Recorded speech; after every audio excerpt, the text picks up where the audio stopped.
All right, we are live once again. Thanks for joining us back. Matt Kelly, Matty Reiser at Wrestlemania night number 2. If you're confused as to why I'm saying welcome back and you're just listening to this thing here on Thursday, it's because we're live on YouTube and we are doing this thing back to back. We had a nice little 10 or 15-minute break, got fueled up on some coffee.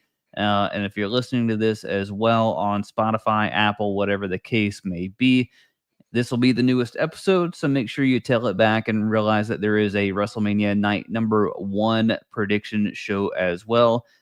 Did you miss me, Maddie? You ready for night 2? We're live, pal. It's like I'm talking to Psycho Sid all over again. No, dude, I'm pumped, man. I think night 1 was a good conditioning to kind of get us ready for night 2. Yeah, because we were just talking about night 1, like maybe one let me down match. That's pretty good for a 2-night WrestleMania right off the bat. We're going to be fully invested night 1, and I think night 2 has the most intrigue. So I'm excited to talk tonight. I really think with the way that we're working through this card and the more that I sit here and talk about it and kind of play it out and go through all the storylines and whatnot, I know that not everybody is going to be thrilled about everything and every portion of the build here to WrestleMania 41, but I think this is one of those cards where maybe you didn't enjoy all the build, but I really, really think you're going to enjoy the WrestleMania card itself. I full-heartedly believe that. I could be let down. I could be wrong, but this one feels good. Yeah, it's going to be fun. There's too many big names, so many, like we talked last episode, snubs. And so much intrigue with the end of the night, the final boss, Cena going for the title. Golly, we got a lot of yum-yums on this episode. We are short one big name, though, Maddie, and we learned this just over the last couple of weeks, and that is Kevin Owens, unfortunately having to pull out of WrestleMania. Got something going on, some sort of surgery that he has to have. You know, reports are out there that he could be possibly out all the way through next WrestleMania. Now, I don't know how accurate or where they're getting that information, but those are just reports that are floating around. So certainly wishing the best for Kevin and that he's able to get back and, you know, kind of pick up where he left off and when it's best for him to do so. But with that said, it leaves Randy Orton presently without a dance partner at WrestleMania. Now, we're recording this on Tuesday. It's going to drop on Thursday, or if you're watching live on YouTube, then obviously you're hearing this right now. But Randy Orton, we don't know who his opponent's going to be. I imagine we're either finding out Friday or possibly, you know, maybe it's a Cody Seth sort of situation where he finds out when he's standing in the ring who his opponent's going to be. But I did have a good bit of intrigue there, Maddie, when Randy was talking to Nick Aldis, and he's like, you know, if you don't make my WrestleMania match, I fear for what's going to happen to Mickie James, who is obviously his real life partner.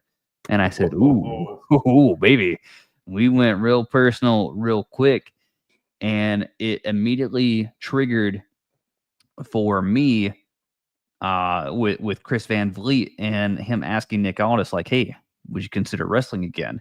And he's like, well, right spot, right time. I can't think of a more right spot, a more right time than out there, WrestleMania, Randy Orton. Personally, that's who I'm hoping it is. What do you think? Yeah, dude. I think that sets up perfect for a guy who is a very polished wrestler. We've seen him with a promo. He's damn near the GM of SmackDown. So it shows you he can talk and he can work. He was a TNA world champion. I think it was it TNA or NWA? I can't remember. I think it was NWA.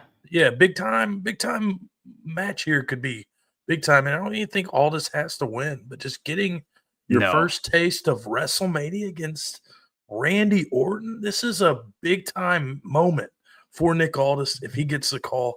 I think it's perfect for either Nick Aldis or you have a returning superstar or somebody who's recently signed maybe. My only prayer is it's not my ex-tribal chief, Solo Sikoa. Which is sad. It's like full circle. Some weeks it's who did we bash last time? Baron Corbin. Now it's Solo. It's poor just, Baron. he's getting the wrath. Solo's getting the wrath this time. It's unfortunate, but yeah, dude, who could it be? Is it gonna be Nick Aldis first WrestleMania match? Yeah, Solo had not crossed my mind. Now there's been reports out there, and I don't know if anything is for sure confirmed, but apparently Rusev, has been rumored to have re-signed with WWE. I don't know how much what Rusev versus Randy Orton really does for you. I think Rusev would probably get a pretty decent pop, but do you want him losing to Randy Orton? Do you want Randy Orton losing to Rusev? Probably not, right? Same thing with Yeah. Aleister Black, and I think they're both kind of in that same tier, the same conversation. I think they're both better saved for the SmackDown or the Raw after WrestleMania, personally. And so it's like, okay, well, who else is kind of left? They got snubbed that we talked about. Is there someone that really, really fits there with Randy? Man, I don't know what condition Aldis is in. I think he said he's ready, but to me, that I would be excited for it. And to your point, he doesn't have to win. Like, he does not have to win at all. To have a good match there with Randy. He would lose nothing by still being the GM of SmackDown and losing to Randy Orton. Yeah, and I think it almost gives him more by just seeing him in ring. Yeah. Everybody's already conditioned to seeing him. Now seeing him Mhm. in a match, I think he's a good wrestler, so I don't think he has anything to worry about, especially stepping in the ring with Randy Orton. And you do have Mickey James, which is a cool little throwback that maybe she could come out with him. Maybe he could RKO her, kind of bring back that, Viper. There's so much meat on the bone with this storyline if they really want to go that route. Yeah, that's actually not a bad idea. I was gonna say her in the crowd, but her coming out and being there and, Randy eyeing her up for either an RKO or a punt or something. Oh man. Yeah, I think I'm kinda in on that. Now I hope for it even more. I hadn't even considered her being out there for the match itself. I'm assuming her contract situation will allow that since she's been on LFG and whatnot. I'm assuming she's under some sort of WWE Legends deal or whatnot. But yeah, I mean, I guess if it's not Aldis, who you got another name? I don't think you need I mean, if it's not him, I don't think Sami Zayn can really. You don't need there's not Yeah. enough heel Orton necessarily to put this as a throw together WrestleMania match, I don't think. Yeah, I feel like it would be a little odd for Sammy to be the one taking Kevin's place, especially since how their feud played out. Because it's not Yeah. like they're buddies anymore. You know what I mean? Yeah. Yeah, there's Yeah. just it's a weird spot because Orton is such a over baby face Yeah. that there's Aleister Black or Rusev, like, it just doesn't fit, I don't think. So I think we're at Jeff Hardy even, like, I think you gotta go Aldis here. Oh, I didn't even consider like somebody from TNA because of their crossover. Yeah, Oh, but I that's a whole mean, new who's can got of the worms. history with them, That's another thing. Yeah. Yeah, I mean, that's not a bad call though. I just hadn't considered TNA, but it would need to be somebody with some sort of name value that's already tied into WWE, a nickname or something like that. But I don't think it has the Maybe quite the say his same. name and he appears. Yo, okay. Yeah. All right. Okay. I'm kind of in Uh, on Joe Hendry. I'm kind of in on what Joe a Hendry. what a moment that would be for him. Holy crap. Oh, I mean, Just if you can't get to Cena, Randy Orton's a hell of a number 2 to Oh get my to at god, for your WrestleMania. first Mania, you just get thrown into with Randy Orton. Wouldn't even have to Okay. be like a minute match, like just getting that spotlight, that shine with the Viper. Oh my god.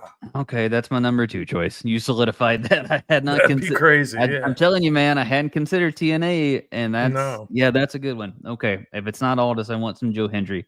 Let's there you get go. to the main card here.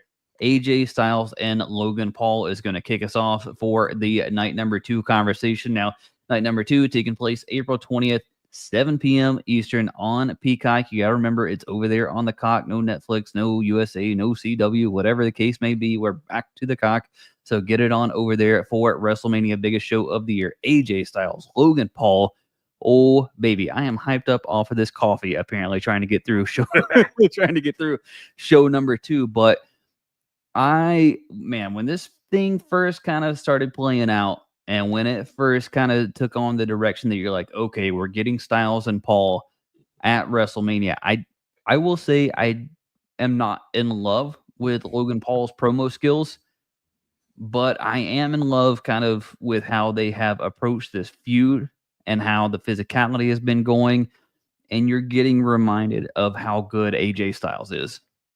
Dude, this is another one that could just tear the house down. Like Yep. we've seen the spots that Logan Paul. I don't know if it's reminiscent of Hangman Page, but he is so damn good in the ring for Mm-hmm. so little experience. You'll hear it from everybody. And AJ Styles might have been the best wrestler of the last 15 years, in my opinion. Like this could be one of the best matches of night two, just from spots alone. Seeing these two lock horns.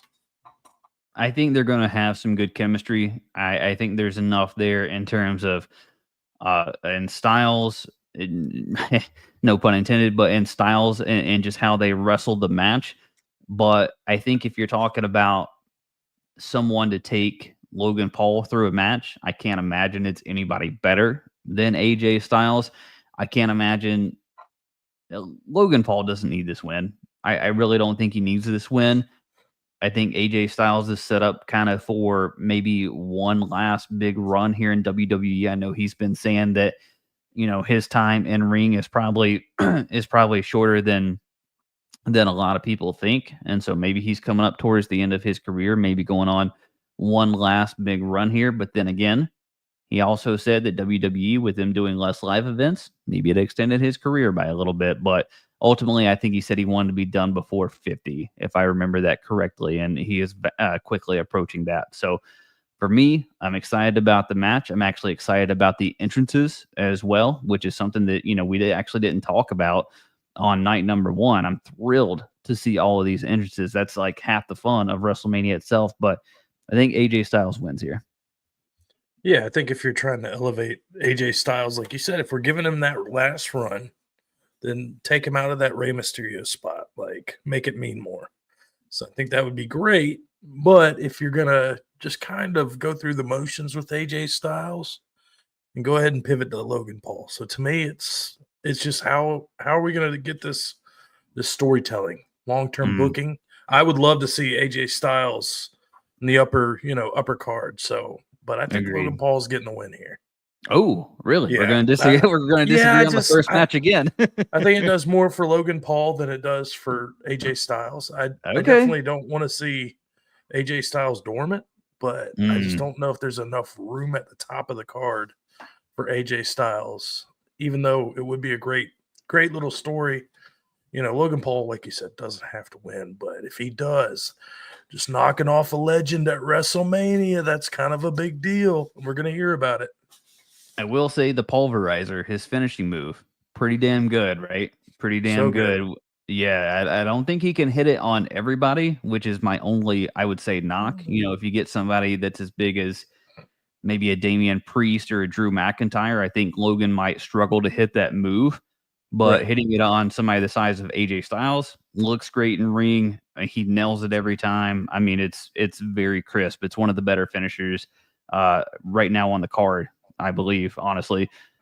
Sin City Street Fight. Say that 3 times fast. Sin City Street Fight. Damian Priest, Drew McIntyre. Did they have to go this way because of Drew's eye? Is that the whole thing? Do you think that that's the way that this thing is going? Yeah, I mean, I think it adds a little level of intrigue too. Just what we've seen them with them fighting on the cars and just kind of behind the scenes. I think it adds a little bit to the card with it being a street fight. You've got McIntyre, who's been on the top of his game the last 2 years. You've got bisexual Undertaker, who's just kind of middling. He's not quite there right now, but it's going to be a hell of a match. I'm excited to see it more than I was once they kind of did the little physical altercation outside the ring. It kind of brought in more of a fan of myself, so I'm not going to lie. I like it. Yeah, that was actually going to be my next question for you, because I know when we first started this feud, we were like, it kind of feels like McIntyre should have a bigger place on the card. And then I had talked about, the person that I'm most worried about going into WrestleMania was Damian Priest, just because it felt like he hadn't quite found his footing since going over to SmackDown. And I do think that eventually kind of Jey Uso Gunther-esque, right? Like, it just took him a while to get there. And now that we're there, and now that we're seeing this physicality, and now that you've got the thing with Drew's eye, and now that with this being a street fight, it feels like it really kind of got there in the end, and I don't know if we're going to get anything additional on SmackDown out of this before WrestleMania, but to me, they've both done a pretty good job of turning this thing into a WrestleMania match. When that's what we need. We need an old school street fight. Like, I want to be in Sin City. I want to be going through the crowd, out in the parking lot, in the middle of the casino fighting. I want to see all the theatrics that WWE does such a good job at. This doesn't have to stay in the ring. It can go out. They could even do this throughout the night, kind of like they did with the Goldust Piper or different matches. Like, give me the theatrics that WWE is so freaking good at. You know what? I just I swear Hit to me God, with it. I want it. swear to God, I just I had this want it. thought. I want them to brawl backstage, and I want the APA back there playing poker Oh, for as part of the Sin City street fight. Like I just want perfect. poker chips going everywhere. You know, I want Yeah. Bradshaw to deal them in or something. Like, yeah, I think that would be a fun little add in there for this match. Yeah. Who you got winning though? Because this one, man, I really, really don't know. Like I felt pretty good about AJ Styles, and I felt pretty good for the most part about what we talked about for the night number one. This one, I really don't have a solid lean one way or the other, whether it be McIntyre or Priest. Yeah, and I think it does more for Priest to win. I just think I just feel like this is the biggest fumble of WWE in the last year is Drew McIntyre. Oh, like with him not winning, Yeah, or he should be involved in this. Like, they should have had him a place. If you're going to put Punk and Reigns and Rollins together, you could have put McIntyre in that group. You know, like he's on that same level to me. Like, he's that good and that important to the WWE product. Oh, agreed. You got no argument from me there whatsoever on that. So, but like you said, where does Priest go if he loses this? Like, then you're fluttering in the mid card, I guess. Like, if that's where you want to be. But I think I just keep saying it. I think McIntyre needs to be elevated so much. But yeah, man, I mean, I have a hard time because I don't know. Man, you're so right. Like, I don't know where Priest goes, but if he wins, what are you elevating him to necessarily? I don't know. I don't think it's the winner of Cody Rhodes, John Cena. Yeah, well, that seems like a lot. I don't know. Because if you're looking at night two, this is like kind of in that spot for, like, you know, they're the semi-main event. I wouldn't say semi-main event, but they're right there in that upper mid card, right? Yeah. I mean, I think. Well, I don't know. It's maybe we do have Money in the Bank coming up, so things are going to change. But yeah, and I stand corrected from the last episode, or not the last episode now, but the episode from a couple of weeks ago. So Drew McIntyre is actually the most recent winner of Money in the Bank. Could he find his way back and that sort of thing? Maybe that's where Drew gets a successful cash in. Or something like that. Stella got a groove back. That might be it. Like, actually, we're getting the last two Money in the Bank winners here in this match. So you got that. We got Clash of the Castle coming up as well. So there's a lot of upwards trajectory for McIntyre, win or loss. I think he's going to have plenty of chances. I think it's more, but I think you do have to have Damian Priest look strong here. But he did win the title on Mania last year. I don't know. I'm gonna go Drew. Yeah. I don't have a good gut feeling either way, but I like the idea. Yeah, I agree with you. Like, I just like Drew. Switching. I want Drew to win. I don't like that's a homer pick, and I used to not like Drew McIntyre, and now I'm fully invested in the McIntyre. Well, just like on night number one, Maddie, where you got your kind of one of your dream matches coming up with Jacob Fatu and LA Knight for the United States Championship, somehow I willed in the Intercontinental Championship in a fatal four-way. Not in a ladder match, pretty damn close, but still got the fatal four-way out of this thing. Braun Breaker coming in as the champion versus Dirty Dominic Mysterio, Penta, and Finn Balor. Can't believe we're actually getting this thing. I think it's set up to be a wild altercation. Now, like we said, we kind of think that Braun is meant for bigger things. Penta, you maybe don't need it. Really fun spot between Dominic Mysterio and Finn Balor. Finn Balor likely not long for the Judgment Day after this. I don't know if you caught Maddie. Finn Balor, I think, made his entrance in what to the audience here in the U.S. Was not necessarily on the show, but he did the little pat on the legs and the arms up during the entrance, Oh, kind of a little bit of a throwback to face Finn Balor. There's been the demon lunch boxes a couple of okay. times back there in the Judgment Day sets. So I really truly think we are on the precipice of getting face Finn Balor back. And I think, man, I was leaning Dirty Dominic Mysterio so hard for this moment, and now I'm really torn. But I do think Breaker is meant for bigger things, and I do agree with you that Penta doesn't necessarily need it. So, man, where are you leaning with this match, or do you think Penta gets his here? No, I don't. Penta's definitely not the one. I don't see. So Okay, then that okay. leaves what do you do with Breaker if you do give him up the title? Where does he go from here? Is he elevated yet? Is it that time? Is it still too early? Do you keep the title on him? And then the Judgment Day. We haven't gotten the Finn Dom feud yet. And we see how big of a part Judgment Day is on TV programming. Like they're all over Raw nonstop. So it really comes down, do they need the title to feud over? We see how we know Dom's so good. Like, could you imagine him having an IC run? He's going to get it.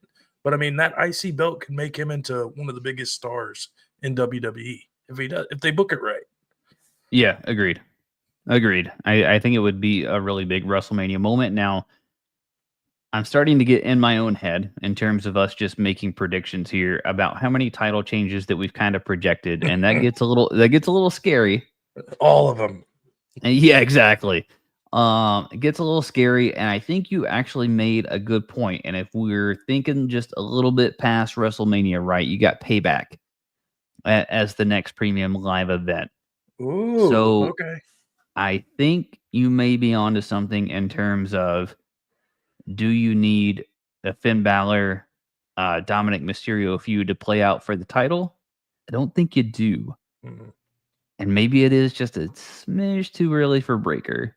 Yeah, I think So that's the biggest thing is now Breaker. Yeah. now I think he holds on to it. Yeah, I mean, I agree. If you would have told when we were talking about it earlier, it seemed like Dom was the easy one. What, a week or two ago? Yeah. Uh-huh. But yeah, you can only elevate so many stars. I don't think it hurts leaving the title on Breaker. And like you said, next month's Payback, we still are going to get a lot more of Judgment Day slow burn Mhm. with this whole feud, and I'm enjoying it. I'm invested. So yeah, Yeah. Yep. That's where I'm leaning now. For as much as I would love Dom to have that moment at WrestleMania, I do think it can wait, and I do think you get that slow burn there with Balor, and then Penta's going to be beloved no matter what happens here. So I think Breaker holds on. The women's tag team championship is on the line. Liv Morgan, Raquel Rodriguez representing the Judgment Day against Bailey and Lyra Valkyria.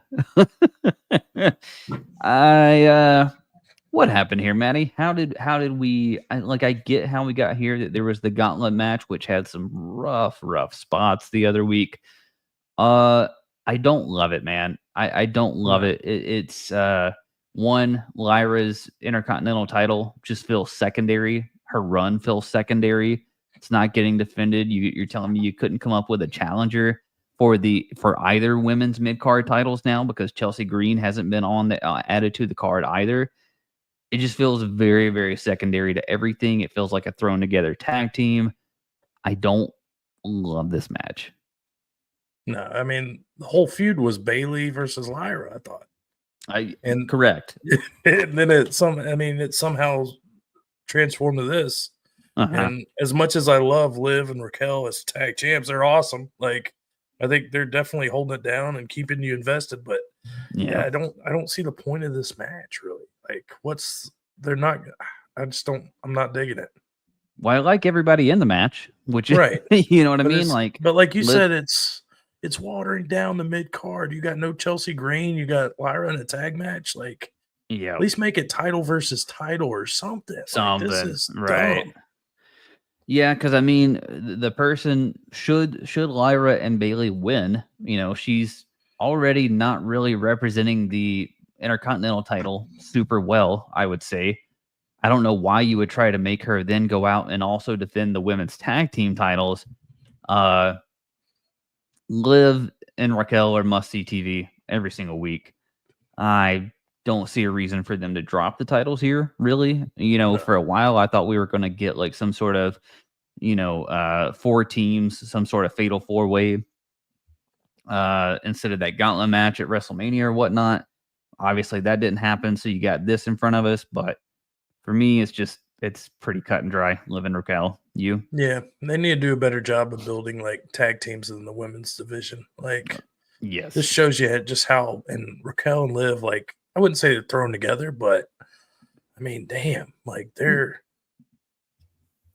Yeah, no. Liv and Raquel have enough history that I'm totally fine with them being the team. But Bailey and Lyra, that just does nothing. And if Bailey was the Intercontinental title, like that would bring some prestige to it, like Agreed. something, or have her feud with Chelsea Green. Like, God, what a match that would be.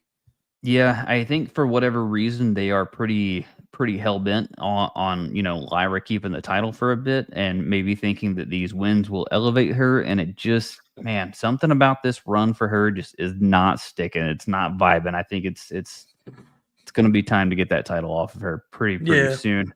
Yeah. I just like, even for mid card, like she just hasn't.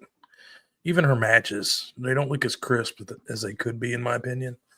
So just, like you said, it hasn't connected. Agreed. Part of that's her, part of that's opponents. Vibes just haven't been there. So yeah, hopefully it's going to be on to bigger and better things, and maybe she'll be able to cut her teeth with some different opponents, not in a title situation there. So the WWE Women's World Championship match, a triple threat match now. Io Sky, Rhea Ripley, Bianca Belair. Bianca Belair, of course, the winner of the Elimination Chamber. Io Sky, of course, winning the title from Rhea Ripley on the lead-in here to WrestleMania. And then Rhea basically forcing her way back in after some shenanigans and some different matches and this and that. And so you have three of the top stars on the women's side all vying for this title. I want to like this match. I do like this match. I have a little bit of concern just in terms and how it's going to play out and who's taking the pin and kind of where things go from there and that sort of thing. But I think the match itself is probably set up to be pretty good.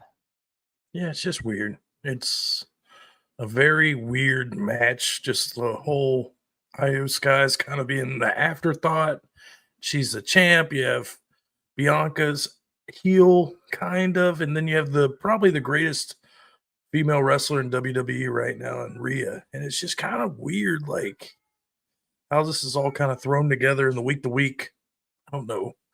To me, I'm just not sure about it. Like, I don't know where they go from this. The build has been wonky. How far removed do you and I feel now from, remember weeks ago we were talking about, Bianca definitely looks like she's turning. It definitely looks like maybe Naomi is coming along for that. Naomi is obviously definitely turned, but it doesn't feel like Bianca is following along with Naomi at all. So much so that Naomi is actually calling out, Bianca in some of her promos and whatnot. I don't know that we're getting a full-fledged Bianca Belair heel turn. I don't know what quite is going on with Rhea Ripley. I do know that Michael Cole has went back to calling her the Eradicator a bit more than Mommy. I have noticed that over the last couple of weeks. I don't know if that necessarily entails anything, but it's just a little tidbit that I've noticed over the last couple of weeks.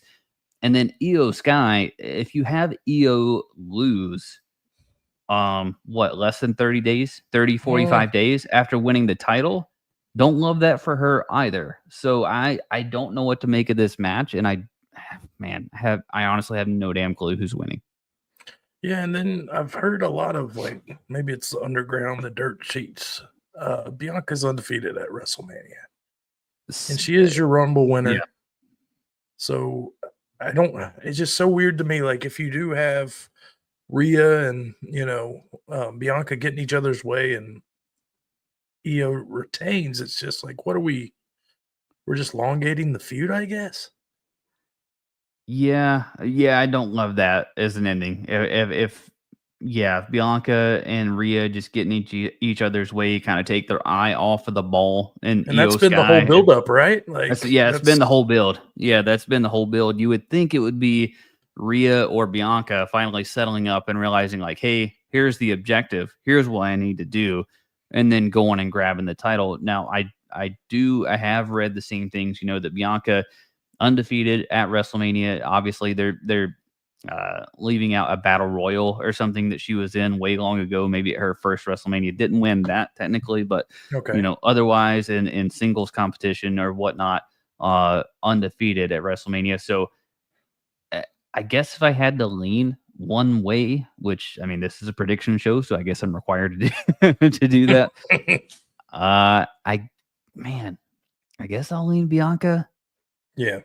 I don't know. I don't feel great about it, but something about her retaining and continuing to win championships at WrestleMania, I can see that being a story that comes out, and then she's got a lot of opponents. The question is, it's a lot like the Roman Reigns, CM Punk, Seth Rollins triple threat, and who kind of ends up being the bad guy in this whole situation. Does it have to be Bianca if she wins? I don't know, man. Well, and then we just got done talking about Roman being the kind of afterthought. Right. Same thing could be with Rhea right Or here. with Rhea. Yeah. Two biggest stars in WWE, and are the least likely to win. Maybe, I don't know. Like, I don't know what Yeah. Leah or Rhea's projection is. Like, I'm just trying to book too hard, like down the road. But I think it's got to be Bianca, and I think Jade's still gonna have some kind of feud with Bianca here. I don't know if Agreed. she cost her the match or what, but Or Naomi and Bianca, right? yeah, that's got to be the logical Yeah. next step is Bianca with one of them. Like, there's too much Yeah. history and story to be told. So then, if Sky retains, like, what are we doing there? I don't know. Man, This I is don't feel tough. good about it. Yeah, I don't feel good about it, but I'm gonna go Bianca. What about you? I don't know either, man. Maybe I'm asking too much. I just don't know what Rhea's like. Where's she supposed to go from here? Yeah. And I don't want Io to retain, so I just think that's a waste of a storyline. All Like, right. So we're I don't know. defaulting to Bianca here. Yeah, I think we have to. Like, she won the Rumble. Yeah. She's undefeated at Mania. Like, history's on her side. Did she win the Rumble or the Chamber? You're right. Oh no, Now, Charlotte won the Rumble. oh, you're right. So See, yeah, now yeah, okay. But either yeah, yeah, way, give me Bianca, just like you. yeah. All right. I think we're Main in event. lockstep. Yeah, yeah. So far, pretty much. Main event night number 2, undisputed WWE Championship. The American Nightmare, Cody Rhodes, against one of the GOATs of WWE all time, John Cena. My goodness, how far we've come here in terms of characters for both of these gentlemen here. It did not in any way, shape, or form before we got to this, this year, thinking Cena was going to win the Rumble. Didn't win the Rumble, did win the Chamber. Thought we were getting sort of a face versus face situation. And we have what we've gotten with the John Cena heel turn. That said, this one is a whole can of worms, Maddie, that we might have to take a minute to discuss here because, in theory, I think I saw that John is going to be at SmackDown this Friday. So we don't know what's going to come out of John and Cody if they have some sort of confrontation this Friday night on SmackDown before WrestleMania. But I think what we've gotten out of the two of them, or I guess we can say the three of them, if we include The Rock, has not at all been what we thought we were going to get after we saw what we saw at the Elimination Chamber. So we now have all the hindsight of 2020 of what John's character is, of how he's went about things, of all the promos in the build that we've gotten for him and this championship match at WrestleMania. What do you make of this thing, man? Because like the promo has been all right, especially the last time around, but we still have so much unanswered in terms of Is somebody else going to play a role in this thing? Is The Rock showing up? Is Travis Scott showing up? No idea. Yeah, I mean, I think The Rock's the big question mark in this, right? Like, I think so. we haven't seen The Rock other than Minute, and we've seen the three fingers. What's that mean? Is it we're thinking too much into this long term? Everybody's saying the third man. Like, there's got to be a third guy. You brought it up like right after Elimination Chamber, and I was kind of like, oh, I don't know. But now we're hearing that, and we're hearing all these rumblings. But I think to talk this match, you've got to focus on this guy first. What's his place in WrestleMania and in this match? Like, is he going to come out with Cena? Like, there's got to be. Is he coming out before Cena, like to sit ringside, or like what's The Rock's role in this match? Do we get him on SmackDown by any chance? I mean, there's hardly been any mention on WWE television, even from the announce teams. There's hardly been any mention about The Rock. He's barely been in the promos between Cody and Cena. Hell, he was on Instagram in like a New Japan Pro Wrestling shirt, solving a Rubik's Cube or whatever the hell he was doing the other night. Yeah. And so it's like, is he invested in WrestleMania 41? Like, I truly don't know. I hope that he is.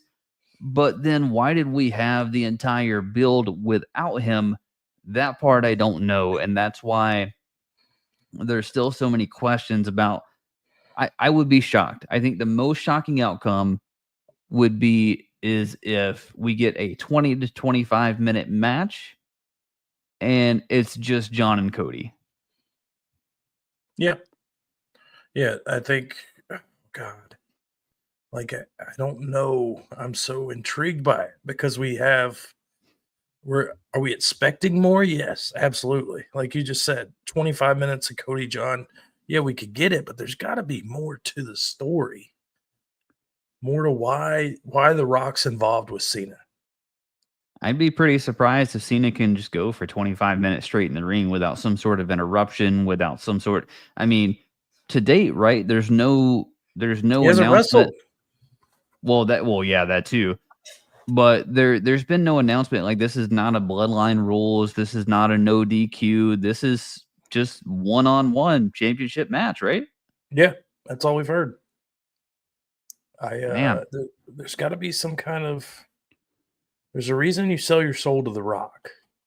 There's got to be somebody involved at the end of night 2. I think that the way I think I got an idea, and I've heard the rumblings. So just ride with me for a minute. All right. So you remember the three fingers by The Rock with the thing? Yep.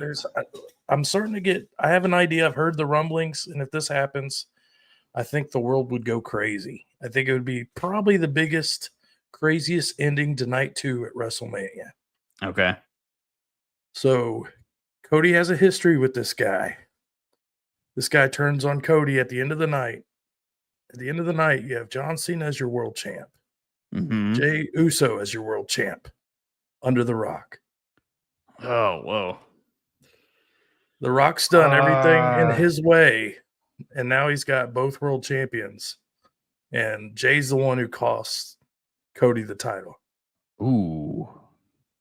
Because remember they had that tag team run where they were title holders together? Yes. Yes. So that would be, holy shit, what a roller coaster. You know how emotionally involved Jay can get in storylines with characters. What a roller coaster it would be from night 1, Jay winning. Yeah. Jay winning, the whole crowd yeeting. Right. Them, whatever shenanigans are going on in the ring in the midst of Cody and John, right? Jay is coming to save him? Wow. It's a lot, but I've heard it is a lot. That. It is a lot. I like it. The only problem that I have with it is that we already haven't gotten enough of John and The Rock together. Right. So why are we giving The Rock somebody else that he's also like going to manipulate? I mean, right. Like, I love the twist, but I just don't know what The Rock is doing to manipulate right now. Right. But if Rock costs Cody the title, then I'd want some kind of clarity that it's going to be Rock Cody at WrestleMania next year or something. Like Wow. I have People to are get gonna that. lose their fucking minds if we never get Rock and Roman Reigns at Well, in WrestleMania. that way, yeah, it just that's past. Like, well, and then that could be involved too. Really? I mean, there you go. I mean, maybe Roman gets involved, but why would you do the whole thing with them coming back and being on Cody's side? I don't get that either. So Yeah, no, there's no. man. It's an open book when it comes to this, and it's going to be the closer night two.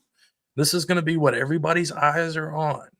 The finish. I mean, everybody already probably thinks that Cena's going to win this title, but how is he going to win it? So that was kind of going to be my last question. We'll make a prediction because I know we're running up against it here, and we already went 45 minutes, I think, on night number 1, and we're approaching that here with night number 2, and we'll get people out to enjoy the rest of their WrestleMania weekend. So, there's been the rumblings about Stone Cold and some sort of involvement. We mentioned that he's already going to be there, or I guess he's going to be there, right, for the Hall of Hall of Fame. Fame, I'm assuming.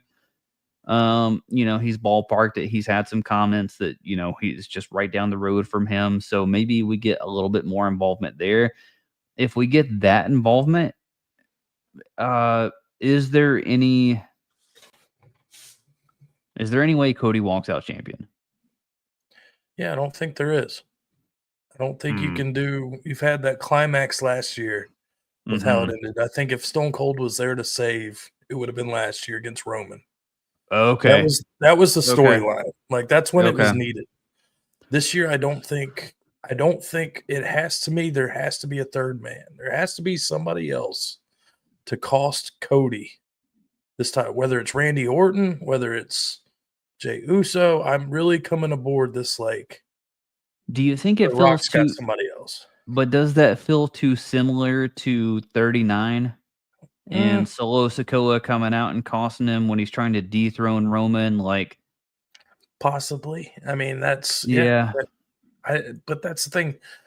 I don't see John Cena winning a 20-minute banger against Cody Rhodes. Cody Rhodes is too good.